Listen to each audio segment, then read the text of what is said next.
사무엘상 4장 12절에서 22절입니다. 당일에 어떤 베냐민 사람이 진영에서 달려나와 자기 옷을 찢고 자기 머리에 티끌을 덮어쓰고 실로에 이르니라. 그가 이를 때는 엘리가 길 옆 자기 의자에 앉아 기다리며 그 마음이 하나님의 괴로 말미암아 떨릴 즈음에라. 그 사람이 성읍에 들어오며 알림에 온 성읍이 부르짖는지라. 엘리가 그 부르짖는 소리를 듣고 이르되 이 떠드는 소리가 어찌 됨이냐. 그 사람이 빨리 가서 엘리에게 말하니 그때 엘리의 나이가 98세라. 그의 눈이 어두워서 보지 못하더라. 그 사람이 엘리에게 말하되 나는 진중에서 나온 자라. 내가 오늘 진중에서 도망하여 왔나이다. 엘리가 이르되 내 아들아 일이 어떻게 되었느냐. 소식을 전하는 자가 대답하여 이르되 이스라엘이 블레셋 사람들 앞에서 도망하였고 백성 중에는 큰 사륙이 있었고 당신의 두 아들 홈니와 비느하스도 죽임을 당하였고 하나님의 괴는 빼앗겼나이다. 하나님의 괴를 말할 때 엘리가 자기 의자에서 뒤로 넘어져 문 곁에서 목이 부러져 죽었으니 나이가 많고 비대한 까닭이라.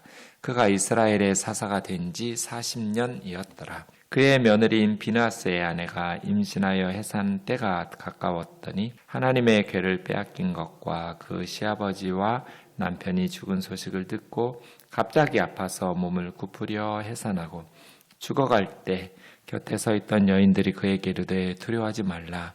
내가 아들을 낳았다 하되 그가 대답하지도 아니하며 관념하지도 아니하고 이르기를 영광이 이스라엘에서 떠났다 하고 아이 이름을 이가봇이라 하였으니 하나님의 괴가 빼앗겼고 그 시아버지와 남편이 죽었기 때문이며 같이요. 또 이르기를 하나님의 괴를 빼앗겼으므로 영광이 이스라엘에서 떠났다 하였더라. 아멘. 주전 11세기경에 이스라엘에게 있어서 가장 큰 위협이 되는 나라는 블레셋입니다. 사사시대의 말기에서부터 삼손도 블레셋과 싸우죠. 그 사사시대 후반부에서부터는 블레셋이 사울, 다윗 계속해서 이스라엘을 가장 위협하는 그러한 나라입니다. 블레셋은 원래는 그리스 해안가에 있었던 사람들인데 이제 그 즈음에 가나안 땅으로 지중해를 건너서 옮긴 거죠.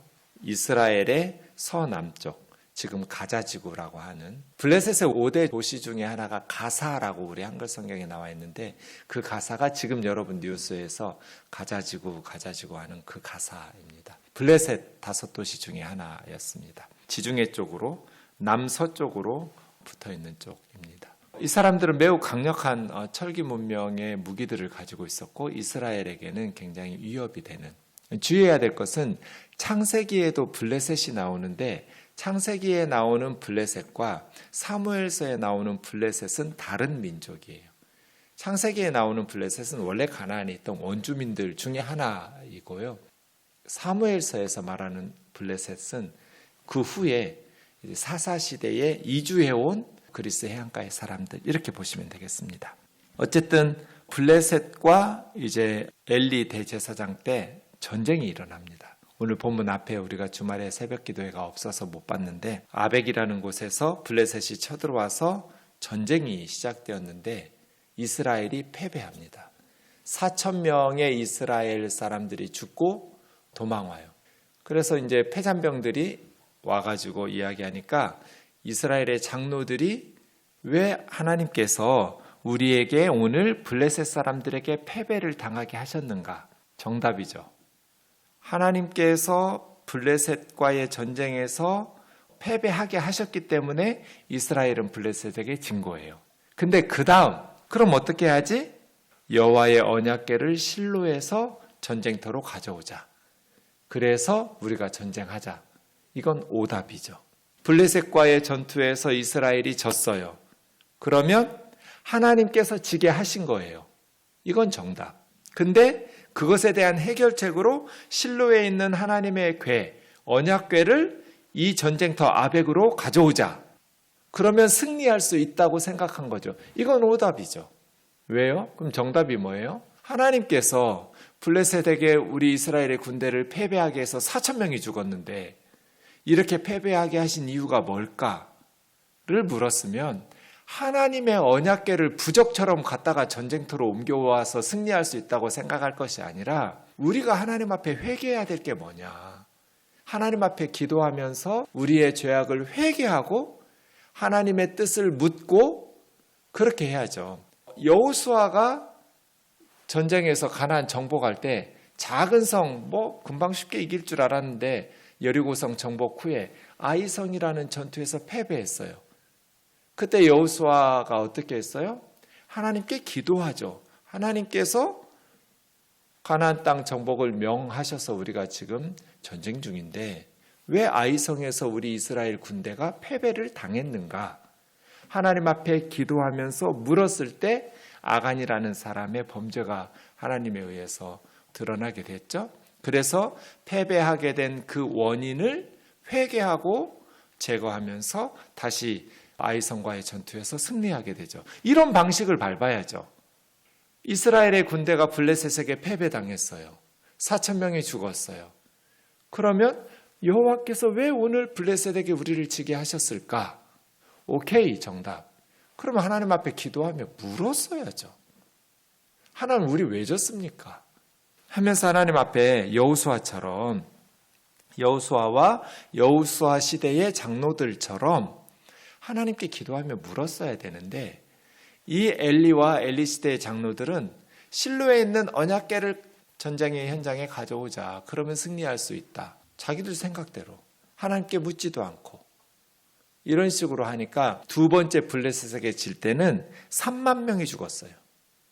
더 4,000명이 죽었던 첫 번째 패배보다 더 심각한 엄청난 패배를 당하게 된 것이죠. 오늘 본문은 그 다음 상황을 알리는 겁니다. 12절에서 18절까지는 사사이면서 대제사장이었던 엘리에게 알리는 거고 19절에서 22절까지는 엘리의 두 아들 홈니와 비느하스, 이 두 아들도 아벡 전투에서 죽습니다. 그때 비느하스의 아내에 있던 엘리의 며느리죠. 엘리 제사장의 며느리인 비느하스의 아내가 그 소식을 듣고 죽는, 시아버지와 며느리가 그 비보, 전쟁의 패배의 소식을 들으면서 죽는 내용이 오늘 본문입니다. 12절 보시죠. 당일에 어떤 베냐민 사람이 전쟁터에서 도망 나와서 살아온 사람이죠. 달려나와 실로까지 와서 한 30km 마라톤 해서 온 거예요. 옷을 찢고 머리에 티끌을 덮어 쓰고 애도할 때 이건 이제 비보를 전하는 전형적인 모습이에요. 실로에 이르러서 그가 이럴 때 엘리가 길 옆 자기 의자에 앉아, 자기 의자에 앉았다라는 것은 사사로 통치했다는 뜻이에요. 그렇게 기다리며 그의 마음이 하나님의 궤로 말미암아 떨릴 즈음, 그러니까 엘리는 두 아들에 대한 염려보다 언약궤, 하나님의 궤에 대한 이 실로를 떠난 적이 없거든요. 그래서 평생토록 지켜왔던 하나님의 언약궤가 전장터로 간 것에 대해 그 장로들을 이겨내지 못한 거예요. 엘리의 리더십으로. 이것을 염려하면서 불안해하고 있었어요. 노심초사하는. 그런 면에서 보면 엘리 대제사장은 무능하고 무기력한 사람이기는 하지만 리더십은 없는 사람이었지만 악한 사람은 아닌 것 같아요. 40년 동안 하나님께서 사사로서 대제사장의 직분들을 감당하게 하신 것은 그만큼 엘리가 그냥 무능하고 무기력한 사람, 두 아들 홈니와 비느하스가 아버지 말 무시하는, 아들들에게 무시당하는 그런, 그리고 장로들에게도 인정받지 못한 그런 어떤 영적인 허약한 리더이긴 했지만 오늘 본문의 내용에 보면 엘리가 두 아들의 죽음보다 더 가슴 아파하면서 두려워한 것은 하나님의 언약궤를 블레셋에 뺏겼다는 거였거든요. 여기 13절에서도 그 마음이 하나님의 궤로 말미암아 떨릴 즈음, 사실은 홈니와 비느하스가 전쟁터로 나갔으면 우리 두 아들이 살았을까 죽었을까 아비로서 그것에 대해서 불안하고 염려하고 근심할 것 같은데 엘리에는 홈니와 비느하스 얘기는 없고요. 하나님의 궤로 말미암아 불안해했다, 노심초사했다라는 내용만 기록하고 있어요. 그러니까 두 아들보다도 언약궤를 더 관심 있고 걱정한 거죠.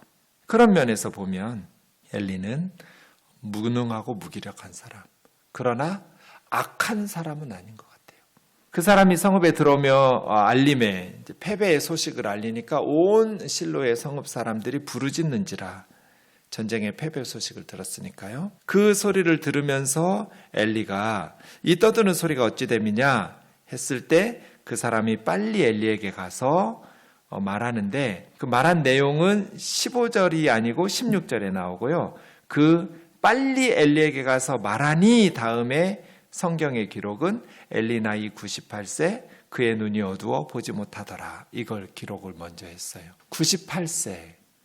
septuagin트 70인경은 90세라고 나오는데요. 어쨌든 굉장히 나이가 많았고 그런데 눈이 어두워서 보지 못하는 이것을 기록해 놓았어요. 엘리는 너무나 늙었고 또 앞도 보이지 않는 시력을 상실한 그래서 리더십을 행사하기 어려운 앞을 보이지도 않는 맹인이 늙은 할아버지가 나라를 어떻게 제대로 분별력 있게 끌고 가겠어요.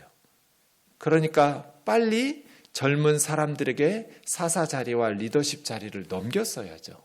힘있게 공동체와 나라를 끌고 갈 수 있는 다음 세대에게 리더십을 이양했어야 되는데 앞을 보지도 못하고 제대로 분별력도 없고 또 자기 말을 사람들이 듣지도 않고 장로들이나 두 아들조차도 이러한 할아버지가 98세까지 돼가지고 모세처럼 120세가 되었어도 시력을 잃지 않고 청년처럼 강건하게 기력이 쇠하지 아니하였더라. 이렇게 하나님께서 붙드셔서 하시면 그 역할들을 감당할 수 있을지 모르겠지만 엘리는 눈이 어두워서 보지 못하고 몸이 비대해서 제대로 움직이지도 못하는 거동도 힘들었던 18절에 보면 그러한 상황이었다라는 것을 언급하면서 나는 진중에서 나온 자인데 오늘 진중에서 도망해 왔습니다. 엘리가 내 아들아 일이 어떻게 되었느냐 소식을 전하는 자가 4가지로 전해요. 근데 점점 강도가 세져요. 점강법을 쓰죠. 우선 첫 번째 이스라엘이 블레셋 사람들 앞에서 도망하였고 패배했다는 거죠. 전쟁에서 졌습니다. 두 번째 백성 중에 큰 사륙이 있었고 패배를 당했는데 소규모의 사륙이 아니라 대규모의 사륙, 대패한 거죠. 세 번째 당신의 두 아들 홈니와 비느하스가 죽임을 당하였고 마지막 4번째 하나님의 궤는 빼앗겼습니다. 언약궤가 블레셋으로 넘어갔습니다. 이게 이제 결정적으로 언약궤마저 빼앗겨버린 하나님의 궤를 말할 때 엘리가 충격을 받아서 의자에서 뒤로 넘어져 문 곁에 목이 부러져 죽었으니 나이 많고 비대한 까닭이라. 그가 이스라엘 사사된 지 40년. 네.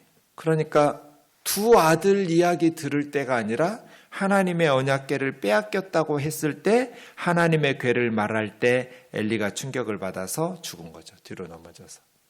두 아들보다 하나님의 궤에 대해서 염려하면서 죽었던 사람. 그래서 더 가슴 아픈 것 같아요.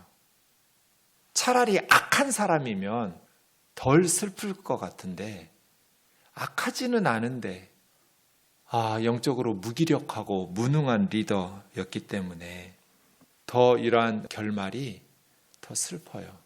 우리가 하나님의 일들을 감당할 때 하나님이 주신 직분을 감당할 때 성령으로 충만해야 될 이유가 여기 있어요. 말씀으로 무장하고 기도로 무장하면서 하나님이 주신 그 직분을 감당할 수 있도록 영적인 능력을 구하고 리더십을 행사하고 그 일들이 어그러지지 않도록 잘 사명을 감당하도록 실력을 기르는 게 중요하죠. 착하긴 한데 이렇게 무능하고 무기력하게 삶을 마무리하는 것. 두 아들 홈니와 비느하스가 아버지 말 안 듣고 계속해서 그렇게 타락했을 때 차라리 아들들과 더불어서 리더십을 내려놓고 새로운 리더들을 통해서 이스라엘을 세워가는 것이 좋지 않았을까 싶습니다. 이렇게 한 세대가 끝났습니다.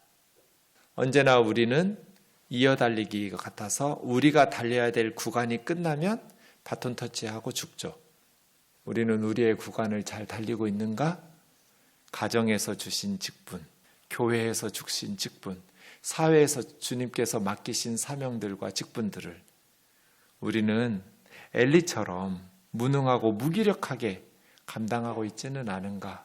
아니면 사무엘처럼 하나님이 주신 직분을 힘있게 잘 감당하고 하나님과 더불어 동행하면서 그 직분을 잘 감당하고 있는가?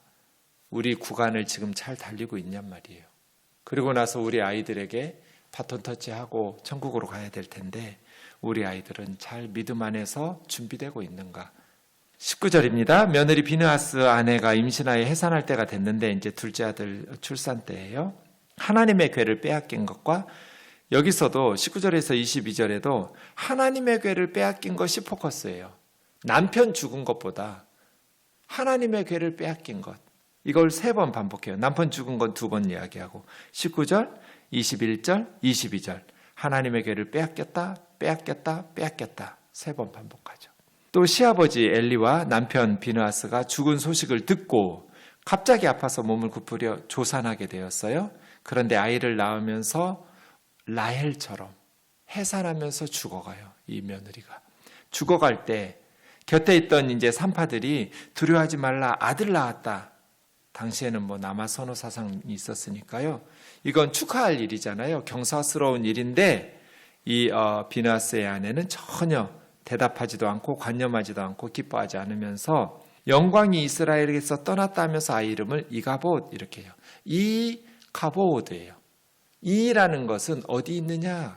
카보드가 영광. 영광이 어디 있느냐? 영광이 없다. No glory 그런 뜻이죠. 하나님의 영광이 떠났다. 언약궤를 블레셋에 빼앗겼으니까. 영광이라는 건 하나님의 임재거든요. 그러니 이제 하나님의 부재인 이스라엘인가? 하나님의 영광이 떠나버리고 하나님의 임재가 떠나버렸는데 이스라엘이 더 이상 하나님의 백성이라고 말할 수 있을까 싶죠.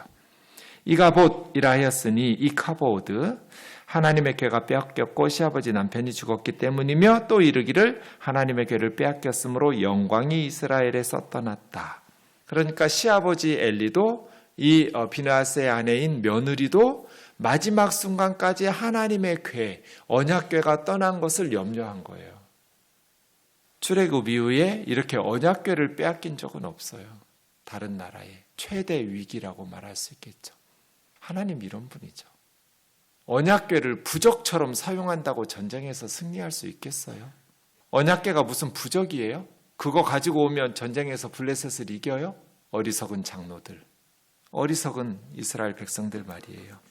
홈리와 비느하스는 그렇게 하나님께서 회개할 기회를 많이 주셨는데 끝까지 회개하지 않고 악을 행하다가 언약궤 가져온다고 블레셋을 이길 수 있냔 말이에요.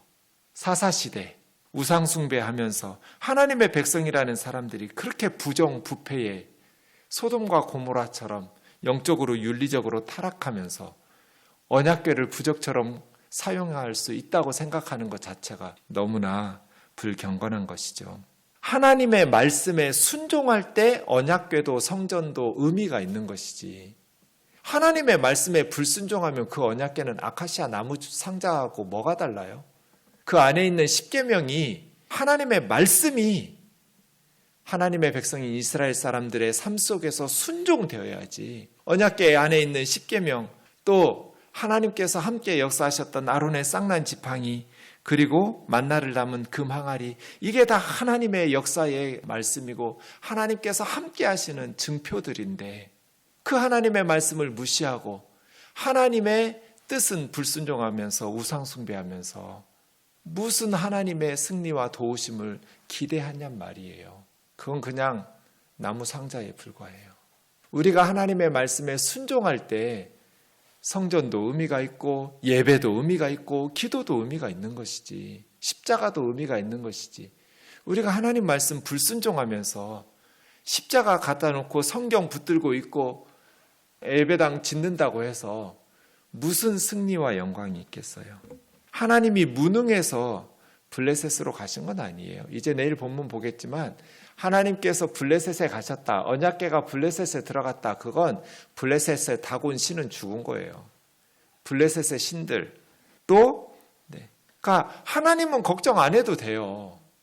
하나님이 알아서 가신 거니까. 무능해서 끌려가신 게 아니에요. 하나님은 그냥 하나님이 블레셋에 가신 거예요. 걱정할 건 하나님 언약궤가 아니라 이스라엘이죠. 그러니까 우리는 우리 걱정만 하면 돼요. 하나님은 걱정 안 하셔도 돼요. 하나님은 하나님이 알아서, 하나님 무능하신 분이 아니니까요. 우리 때문에 하나님의 영광이 세상 사람들에게 수치스럽게 되지, 하나님은 무능해서 수치를 당하는 분 아니에요. 그런데 우리가 기억해야 될 것은 하나님은 하나님의 백성들이 악하게 살 때 기꺼이 스스로 수치를 그냥 자임하신다는 거예요. 기꺼이 하나님은 패배와 굴욕을 당하시는 분이에요. 하나님의 백성들이 무슨 짓을 해도 하나님의 명예를 위해서 그렇게 블레셋에 끌려가지 않고 이런 분이 아니에요. 그런 면에 있어서 우리가 섬기는 하나님은 우리에게 정말 하나님 앞에 바르게 돌아오고 회개할 수만 있다면 무슨 일이든 하실 수 있는 분이에요. 본인의 굴욕과 수치를 기꺼이 감수하시는 분이에요. 참 하나님은 세신 분이죠. 저와 여러분은 절대로 이길 수 없는 분이에요. 그러니까 포기하고 적당히 하나님을 구슬을 생각을 아예 하지를 마세요. 그냥 철저히 하나님의 말씀에 순종하면서 정직한 양심으로 하나님을 겸손하게 바르게 섬겨야지, 적당히 어떻게 부적처럼 사용해 먹고 헌금 좀 하고 기도 조금 하는 척하고, 아니요. 하나님은 우리의 그런 어설픈 타협에 속으시는 분이 아니에요. 우리가 살 수 있는 길은 완전히 하나님 앞에 겸손하고 정직하고 진실하게 하나님을 바른 믿음으로, 하나님을 하나님답게 여기면서 예배하고 섬기는 것이, 적당히 하나님한테 구슬러서 무슨 하나님을 이용해 먹을 수 있는 것처럼 어디다 감히 하나님을 이용해 먹으려고, 하나님을 언약궤 속에 집어넣어가지고 전쟁터로 가지고 오면 승리할 수 있어요? 하나님이 그렇게 이용당하시는 분 아니거든요. 그러니 하나님을 하나님답게 섬기는 하나님의 백성들이 되자. 우리 하나님 우습게 여기지 말고, 우리가 하나님의 자녀고 하나님의 백성이라면 정말 하나님을 한나의 기도처럼 그 어떤 존재와도 비교할 수 없는 그 거룩하신 하나님을, 온 세상을 창조하시고 온 땅끝까지 심판하시는 그 하나님을 하나님답게 섬기자. 기도하겠습니다. 사랑하는 하나님 아버지, 우리 하나님은 그 어떤 신들과 비교할 수가 없습니다. 상천하지의 유일하신 분이십니다. 그 하나님이 우리를 독생자 예수 그리스도를 십자가에 내어주실 만큼 사랑하시는 분이십니다. 하나님은 우리에게 속으시는 분이 아니고 이용당하실 분도 아닙니다. 하나님은 아카시아 나무 상자 속에 집어넣어서 들고 다닐 수 있는 분이 아닙니다. 그렇게 부적처럼 이용해 먹을 수 있는 분도 아닙니다. 적당히 우리가 기도하고 예배하고 헌금하고 금식하고 11조하면 우리의 욕망을 채워줄 수 있는 그런 분이 아닙니다. 하나님을 하나님답게 여기며 섬기는 주의 자녀들이 되게 하여 주옵소서. 우리 우면동 교회의 하나님은 참으로 지존하시고 위대하신 하나님이심을 하나님 앞에 겸손히 엎드려 정직한 신앙 양심을 가지고 하나님 앞에 믿음으로 살아갈 수 있도록 인도하여 주옵소서. 우리가 그 하나님의 말씀에 순종하고 그 하나님의 뜻에 굴복할 때 하나님께서 우리에게 복을 주시지, 말씀에 순종하지는 않으면서 하나님 위해서 건물 지어놓고 적당히 무엇을 하면 우리가 원하는 것을 얻을 수 있는 것처럼 착각하지 말게 하여 주옵소서. 예수님의 거룩하신 이름으로 기도하옵나이다. 아멘.